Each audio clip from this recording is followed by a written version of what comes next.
جریر نے بیان کیا، ان سے منصور نے، ان سے ابراہیم نخعی نے، ان سے اسود نے اور ان سے عائشہ رضی اللہ عنہا نے کہ ہم حج کے لیے رسول اللہ صلی اللہ علیہ وسلم کے ساتھ نکلے۔ ہماری نیت حج کے سوا اور کچھ نہ تھی۔ جب ہم مکہ پہنچے تو اور لوگوں نے بیت اللہ کا طواف کیا۔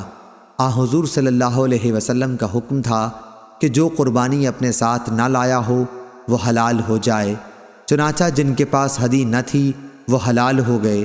افعال عمرہ کے بعد حضور صلی اللہ علیہ وسلم کی ازواج مطہرات ہدی نہیں لے گئی تھیں، اس لیے انہوں نے بھی احرام کھول ڈالے۔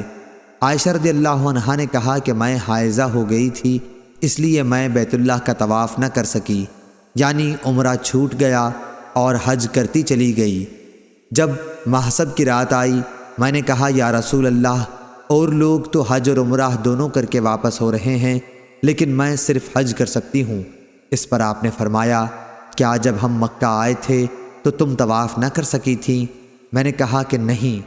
آپ نے فرمایا کہ اپنے بھائی کے ساتھ تنعیم تک چلی جا اور وہاں سے عمرے کا احرام باندھ، پھر عمرہ ادا کر، ہم لوگ تمہارا فلاں جگہ انتظار کریں گے۔ اور صفیہ رضی اللہ عنہا نے کہا کہ معلوم ہوتا ہے میں بھی آپ لوگوں کو رکنے کا سبب بن جاؤں گی۔ حضور صلی اللہ علیہ وسلم نے فرمایا، مردار سرمنڈی، کیا تو نے یوم نحر کا طواف نہیں کیا تھا؟ انہوں نے کہا کیوں نہیں، میں تو طواف کر چکی ہوں۔ آپ نے فرمایا پھر کوئی حرج نہیں، چل کوچ کر۔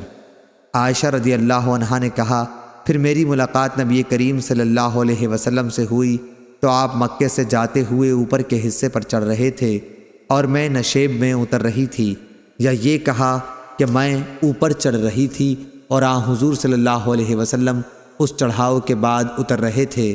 صحیح بخاری حدیث نمبر 1561۔